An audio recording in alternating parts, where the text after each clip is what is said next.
Wicked. Good afternoon, everybody in Adelaide. It's Scott Wallace here, joining you via Zoom from the Gold Coast. I hope everyone is enjoying their day so far at the Vegan Adelaide Festival in person. I wish I could have joined everyone there today in person and been a part of the atmosphere and the vibe. But unfortunately, we still have some restrictions in terms of borders in our country, and some of the states are in lockdown. And this is all because of our current relationship that we have with animals and nature. COVID-19 is based off all the available science. It's pretty clear that COVID-19 is a zoonotic disease, which has arisen as a result of our current relationship with animals. Because of our consumption of animals and our exploitation of animals and our destruction and disregard for nature, we find ourselves currently in a global pandemic, which is having an impact on almost everyone here on this beautiful little blue and green planet. And we really need to delve into the root causes of this pandemic. And it's so important that we start looking and examining and analyzing our current relationship with nature and animals. For a very, very long time, for as long as I can remember, and going back, probably centuries, maybe even more than that, we've had deeply entrenched, human-centered or anthropocentric beliefs that have shaped the way we think, that have shaped the way we view and treat animals and nature. And this anthropocentric or human-centered worldview is something which is really destructive, really outdated, and really has its roots in the Western perspectives. Indigenous cultures and First Nation cultures all around the world understood how important it was to live in harmony with nature, understood how important it was for us to strike that balance between our health and well-being and the entire health and well-being of the rest of the Earth community. But unfortunately, in our societies currently, this human-centered anthropocentric worldview is something which has not been serving us. It hasn't served our planet. It hasn't served us as humans in the bigger scope of things, and it definitely hasn't served the animals. So this human-centered or anthropocentric worldview, we need to understand how this has influenced us. We need to understand how this worldview has shaped our society, because from that point, we can then understand how to shift it. We can understand what's wrong with the current way we are doing things and set a vision on a different world, to set a vision on a different way of viewing animals and nature and a different way of interacting with animals and nature. That's more in alignment with our survival. That's more in alignment with the rights and interests of other members of the Earth community. So this anthropocentric culture, this anthropocentric worldview, sees humans at the top of some perceived food chain. It sees humans as the most important species on this planet. We view humans as more important than other animals in nature. And we view nature as a commodity. We view animals as property, for example. And all we focus on is the extrinsic value that we can get from animals and nature. So it's about what can we as humans, how can we benefit from exploiting and using animals and nature? And this has been very destructive for this planet. As a result of this human-centered worldview, it's had a massive impact on the environment, on the lives of animals, and also on our human health as well. And before I pick apart and explain in more detail some of the ways in which this human-centeredness has been expressed, I want to talk about the ecocentric or the earth-centered worldview, which is in stark contrast to this human-centered anthropocentric worldview. So the earth-centered worldview, what this is, it understands that we are all part of an interconnected, interdependent, beautiful Earth community here on our planet, and that our rights and interests should not prevail over other animals and nature. We need to understand that our health is dependent on having healthy, functional ecosystems, and that other beings of the Earth community deserve the same fundamental rights, the same rights to not be treated as property, the same rights to live freely and to not be exploited, which is at a bare minimum we as humans deserve and need as well. So we really need to be transforming our culture away from the human-centered worldview to the earth-centered worldview.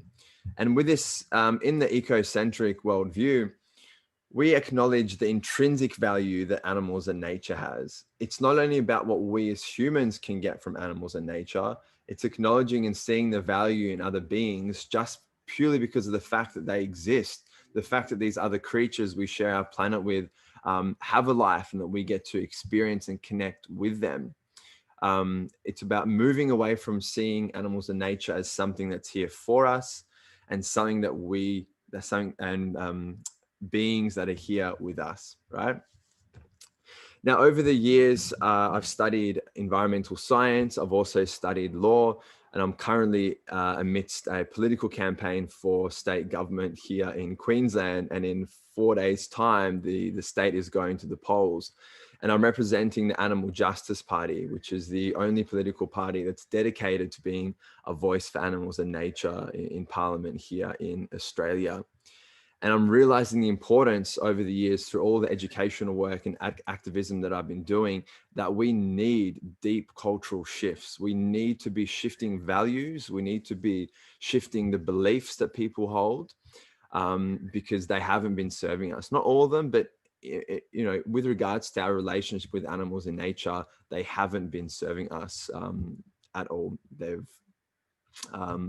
It's been really, really saddening, really horrific, and just destructive and disconnected our current, mode of being on the planet as a collective humanity.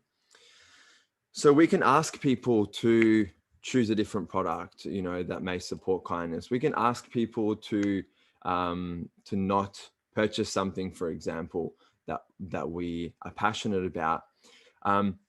But the most powerful thing is beneath those actions is to actually change the values and beliefs that are driving people to make decisions.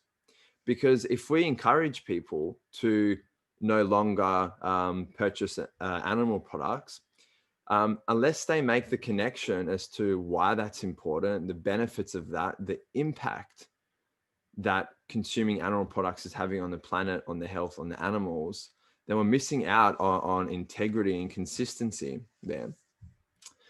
So culture, it consists of all of our values, all of our beliefs, our knowledge, our practices, our habits. It's very, very wide. And last year I was living in South Africa for about a year, and I was trying to explain to a woman at a restaurant if they had vegan food. And I'm trying to say there's no animal products. So, no eggs, no dairy, no meat. And I was explaining to her what veganism was. And she says, so veganism is like a culture. I said, yeah, in some ways it is. It's definitely a culture, and it's a philosophy, it's a lifestyle, it's a way of being that respects and honors other members of the Earth community. Veganism is a philosophy that promotes nonviolence, kindness, and takes a stand against animal exploitation and other forms of oppression as well. So veganism, because of the actions and the behaviors associated with the vegan philosophy and lifestyle, I really believe that veganism is the best way that we as humans can actually embody an ecocentric or earth-centered worldview. It's a way of expressing earth-centeredness in the modern era. Because let me just pick apart a couple of these things here. So as a result of our human-centeredness, we have commodified and exploited beings across our planet. Currently, we are breeding into existence and slaughtering 70 billion land animals a year and over 2 trillion sea life, because we as humans believe that the best reasons, we don't understand that the best reasons we have for killing and exploiting animals is our culture, is for convenience, is for taste, and for pleasure. So we don't eat animals, most of us. And if you're watching this Zoom video here in Adelaide, then you're definitely not going to be someone who is dependent and needs to eat animals in order to survive. So our animal exploitation and consumption is something which is not a necessity. So globally, the animal agriculture industry is the single most destructive industry on the face of our planet. We're talking about the leading driver of a range of environmental harms, being a major driver of climate change and greenhouse gas emissions, the leading driver of ocean dead zones, habitat loss, species loss, water pollution, water use, you name it, the list goes on. And the concerning thing is that throughout my 4 years of studying environmental science at a uni which had the first environmental science course in Australia, I wasn't educated as a scientist about the impacts of animal agriculture. I wasn't told the truth about just how destructive this industry was. So after all my years of wanting to do my bit for the environment, after all my years of wanting to choose a sustainable option, it's only after I finished my studies, watched a documentary called Cowspiracy, and started digging deeper into my relationship with animals, my culture, and my diet that I really, really struggled to confront some of the cognitive dissonance that was present within me. Because I claimed to be an environmentalist. I claimed to be someone who cared about the oceans. But at the same time, I was fishing. At the same time, I was volunteering for an organization, Sea Shepherd, that was on the front line of marine conservation and ocean protection. But I was still eating sea life. And I was still supporting industries that were part of the problem. Because 3/4 of our ocean's fisheries are either fully exploited, overexploited, or depleted. So how could I be acting in integrity whilst claiming to protect the oceans when I was part of the problem? I was a consumer driving the demand for sea life, which is resulting in the collapse of our oceans. So the last animals that I was eating, maybe 5 years ago now, was fish that I caught myself or wild kangaroo. Shortly after that, I decided to go vegetarian and eventually realized and came to accept the fact that the single quickest, cheapest, most effective way for us to minimize our environmental footprint on this planet is to adopt a whole foods, plant-based, vegan diet.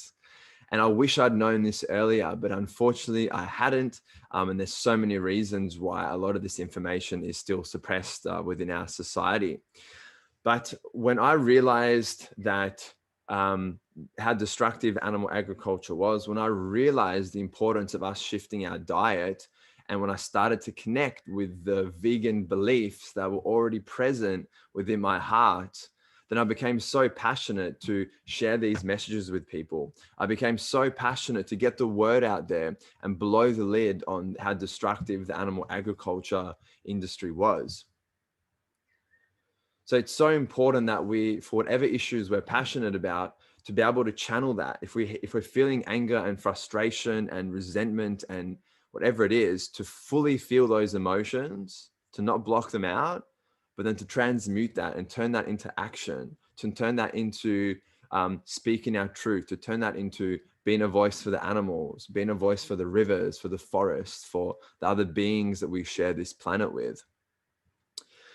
So over the last 4 or 5 years, I've become really, really passionate about educational work, about advocacy, and have really focused on the environmental benefits of a plant-based diet.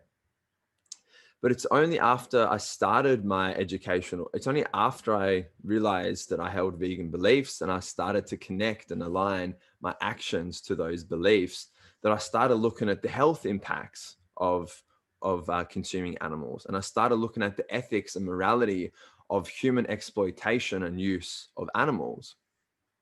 Now, there's so many drivers that bring people to veganism and to a plant-based vegan diet. But it's important that we understand that veganism as a philosophy and lifestyle at its core is about not supporting animal exploitation. It's about not doing our best as much as practicable and necessary to avoid consuming animal products, because we don't want to support the oppression and violence and suffering of non-human animals. So our current relationship with animals in nature, our current very human-centered one, has resulted in this mass exploitation of animals, which is having a huge impact on the environment, and this needs to change. Additionally, the research is very, very clear now, the medical research and science, that we can thrive and be so fit and healthy on a whole foods, plant-based vegan diet. We can get all the nutrients we need from a plant-based diet, and we can minimize our likelihood of diabetes and of cancer and a whole range of preventable lifestyle illnesses just by shifting our diet. The biggest killer of human beings across the globe is heart disease, is atherosclerosis. And this has arisen because of our high consumption of saturated fats and cholesterol, largely coming from animal products. So not only can we reduce our footprint on the environment by shifting to a plant-based diet, we can also have healthier human populations by shifting our diet. We can reduce illnesses and disease and reduce the likelihood of cancers just by shifting our diet. How profound is this? So not only does the vegan lifestyle and philosophy and the element of the lifestyle, which is the diet, eating plant-based foods, have a positive impact on the environment, it's better for human health. It makes a massive difference in the lives of the non-human animals that we share our planet with. Because for the 70 billion animals that from the moment that they were born, someone has determined when they're going to be executed and how they're going to be executed. They know in 2 months' time, when this animal has grown fat enough that we can make money off it by killing this creature, sending it to a slaughterhouse, market these products for people to consume them. People already know that these animals' fates have been determined. Now, we don't need to consume any animal products in order to be healthy and survive. But industry promotes the consumption of animal products. We have government which promotes the consumption of animal products through nutritional information. We as consumers are bombarded with so many myths and misunderstandings and just rubbish that condition us to continue supporting industries that if we actually knew what was happening in these industries, we wouldn't be supporting these industries at all. Because deep down, we as human beings are beings of love, of compassion, of respect, of kindness. Because if I took anyone at a young age and put in front of you a rabbit and an apple, I bet you wouldn't rip the head off the bunny rabbit and kill it and eat it and play with the apple. I think you would be patting the rabbit, you'd be interacting and hanging out with the rabbit and acknowledging this other being that's there with you and showing kindness to it and eating the apple, eating the fruit. So we have these deep beliefs, but we've been conditioned out of them. And as I was saying previously, industry has had a huge role in shaping our minds, in shaping our beliefs and our values, and disconnecting us from the suffering and the torture of animals all across the globe. And this is something that needs to change. We need to be out there, sharing with friends and family and people that we meet, whether it's online or in person, the atrocities of these industries that exploit animals. It's up to us to be a voice for the voiceless and to share with people what's actually happening. Because most people we meet, they're not in support of animal cruelty. Most people we meet actually care about animals. But more and more people these days are making the connection between our consumption of any animal products, our decision to wear animal skin, our decision to purchase products which have milk, eggs in them, that this comes at the expense of an animal's life. And we need to make those connections.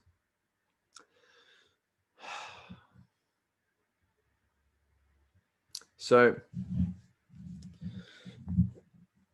with our culture as it stands, we know that eating animal products and supporting animal exploitation, huge impact on the environment, huge impact on human health.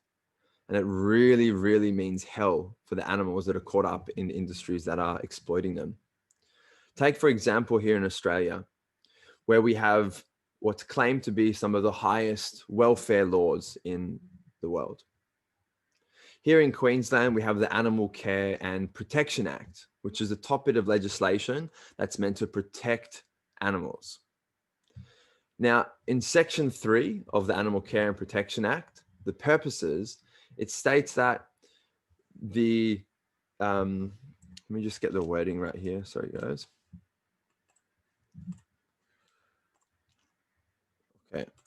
So the purposes of this act are to do the following: promote the responsible care and use of animals, to promote the use of animals. So our legislation is meant to protect animals. Its intention is actually to promote the use of animals.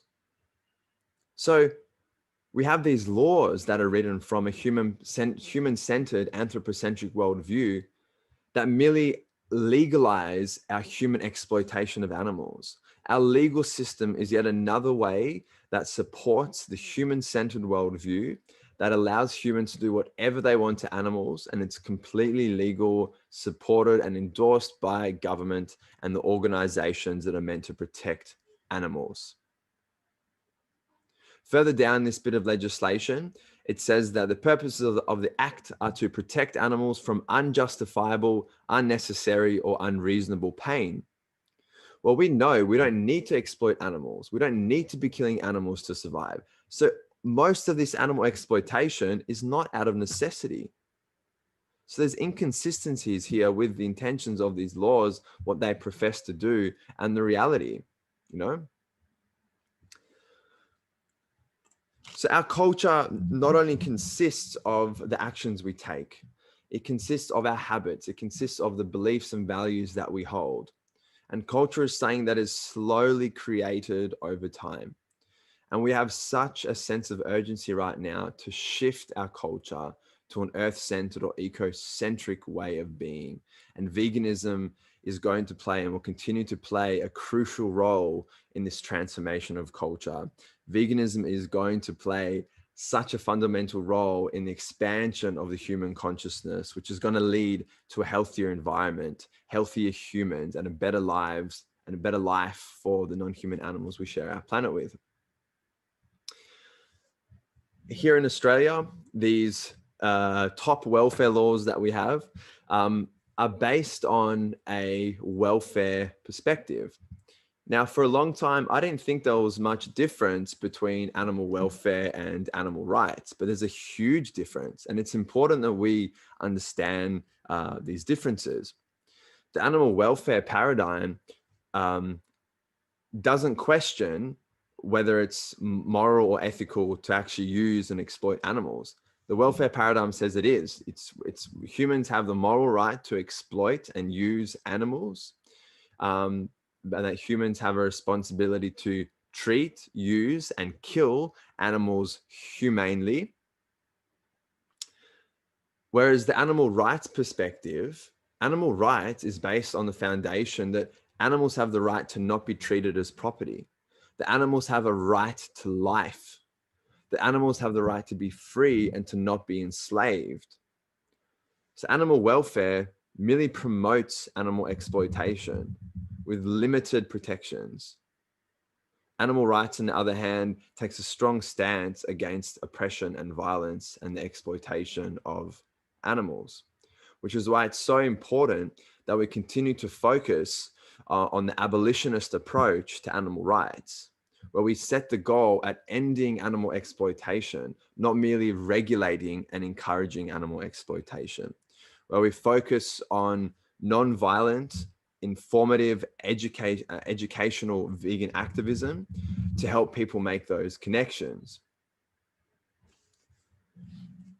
When we sit down for dinner, and at a time where when I hadn't realized I was vegan and I was still eating animal products, I'd sit down for dinner and I'd see a steak, a bit of cow flesh, and I wouldn't really connect with the other being. I wouldn't really connect with the person, with the someone that I was eating.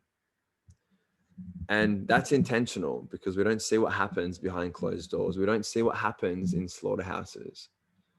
And fortunately, with the wonderful work of activists around the country and around the world shining light on the horrors of industries that exploit animals, we have films and exposés like Dominion coming out, which show people actually what happens to animals in our food industries, in the industries that exploit animals. People can actually start connecting to what's happened to that cow, to that bit of piece of animal flesh that's sitting on your plate. Now, I know, yes, a cow has died for that bit of steak, but what I didn't realize was the amount of suffering that happens in the egg and the dairy industry. I didn't realize that in order for a cow to fall pregnant, she has to be artificially inseminated. That when that baby cow is born, they actually take away that baby calf from the mother, because that cow is considered, we don't want the cow to be drinking the milk that humans want to sell for humans to consume, right? Now, if it's a male calf in Australia, the legal standard industry practice is for farmers to actually kill that baby calf using blunt force trauma. That could be a sledgehammer to the head. This is standard industry practice in Australia that is upheld by industry codes of practice, which actually are written by industry, which allow industry pretty much to do whatever they want to animals. So when more people start making the connection that there's forcible impregnations in the dairy industry, that there is blood in the dairy industry, that baby cows are being killed because we want to have a glass of cow's milk, that animals are dying because people want to choose the dairy ice cream or the dairy chocolate over the better plant-based alternatives. We've really got to be, emphasizing these to people. The female cows in the dairy industry are kept, on these cycles of forcible impregnation and have their babies taken away from them. And they're going to end up in the same slaughterhouse once they've gone through their 4 or 5 years of being exploited and commodified. So the dairy industry has massive links to the meat industry. They're one of the same, essentially. And similarly with eggs, I was someone who used to eat, 3, 4 eggs every morning with salmon and avo on toast. And I always bought the free range eggs because I thought that was the best thing I could be doing for the animals. Well, it turns out whether it's free range eggs, cage free, barn free, whatever these words are that are used to promote the consumption of these products, they don't make much difference in the end fate of these animals and in the lives of these animals. Baby male chickens in the egg industry, because they're a wastage, because they're considered a byproduct, because they don't produce eggs and they can't be exploited, within their first few days of being born, they're actually killed. And one of the most humane practices is to actually blend up baby male chickens in what's called a macerator. So they blend up baby male chickens alive because they can't exploit them. Now, for some people, hearing these things and imagining what's happening to animals is deeply distressing and it's horrifying, because right now, while we still have a non-vegan world, there are animals that are being slaughtered. There are animals that are being killed every single second. And this needs to change. And we are on the path to creating a new earth. We are on the path to creating a vegan world with less kindness, with more kindness, with less violence, and it takes us being informed and understanding what's actually happening to the environment, what's happening to human health, what's actually happening to the animals, and then for us to share this with people to help them make the connection. Throughout my whole life, I haven't come across anything that's just as profound, that has so much potential to change the direction and course of our existence as veganism, as, the philosophy and lifestyle of nonviolence, of kindness, of compassion for each other, for ourselves, for non-human members of the earth community. So the benefits of veganism go on. There's so many, and the more I research, the more I understand, the more I embody the vegan philosophy and lifestyle, see just how valuable this is. And this is going to be a crucial part of our culture moving forward. And we're already starting to see this transformation across the globe. And everyone who has already made the connection, that is living in a vegan way, that is embodying this, thank you so much for being a part of co-creating this world. And for people out there who haven't made the connection yet, I encourage you to drop into your heart, to really reconnect to your core values, which I believe are within you, of love, of compassion, of respect, and to align your actions to those values. Because for a lot of my life, I wasn't living in alignment. I was supporting animal exploitation and supporting the degradation of our oceans and killing animals, but claiming to be doing the opposite. It's so tricky though, because we've had so much conditioning, because of our educational systems, because of the laws that are in place to allow animals to be exploited by humans, for industry to be behind closed doors, away from our eyes, that it's no surprise we've gone so long not realizing what we're supporting.